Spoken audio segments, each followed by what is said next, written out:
How to add audio files into CapCut. Hello everybody and welcome back to our channel. So let's get started without any further ado. So for that, first of all, go ahead and open CapCut application in your mobile device. Once you open the CapCut app, go ahead and tap on a new project right over here. Now go ahead and select any video. Tap on add. So if you would like to add audio files in the CapCut, you want to go ahead and tap on add audio.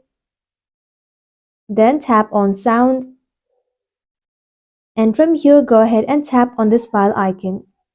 Now simply tap on device and then tap on select from device.